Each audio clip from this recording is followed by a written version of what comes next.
2 years ago to the day Hamas launched their invasion of Israel. And the goal of this invasion was to take hostages and to interrupt normalization negotiations between Saudi Arabia and Israel. And the hostages would be used to trade for prisoners of Israel. So, pretty much a trade deal and to sabotage talks. That is the goal of the Al-Aqsa flood operation. Now, 2 years later, and the talks between Saudi Arabia and Israel have successfully been stopped. However, what was I going to say? Oh yeah, that's right. The hostage deal, the hostage trade hasn't really happened. Hamas is still holding the hostages.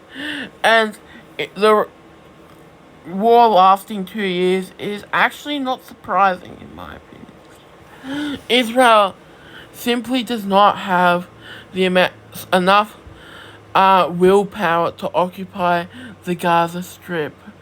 They have enough soldiers, but the amount of soldiers they'd have to mobilize and put in the Gaza Strip and how long they'd have to be there, it's just impractical. So Israel, pretty much all they can do is just go around and destroy stuff.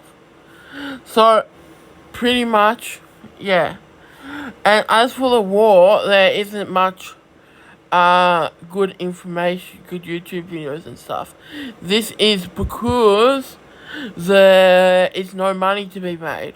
Therefore, the only people who put effort into explaining stuff, well, they want to spread propaganda, their ideas. The Palestinian activists, they believe that Israel is bad. So all their coverage will be from the position that Israel bad. And the Israeli pro-Israel people Israeli activists and propagandists will be coming at it from the point that what Israel's doing is good. Therefore, even though what they are is doing objectively bad. So, they're trying to cover up their badness. So, I would say the best source of information for this war would probably be Hamas, Palestinian militants' videos of their fighting, which are pretty interesting.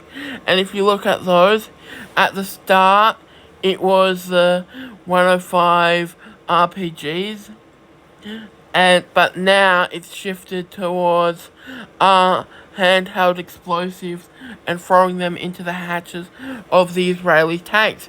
And what I suspect is the reason for that is they have a supply of explosives, high explosives, coming from Israeli bombs. But an RPG rocket, it requires slower burning explosives, so that doesn't detonate and stuff, in order to propel the RPG and hit the vehicle. As such, that stuff would be more limited to the militaries in Gaza. As such, they can produce less of them. So that's a pretty interesting fact.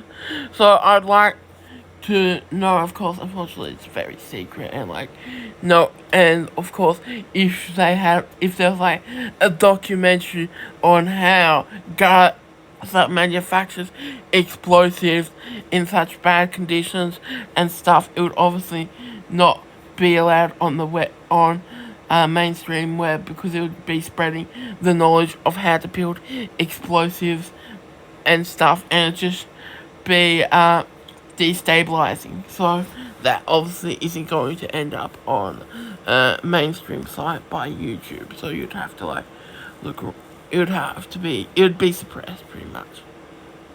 So yeah, so how the Gazans manufacture their military industrial complex works, it is a bit of a secret.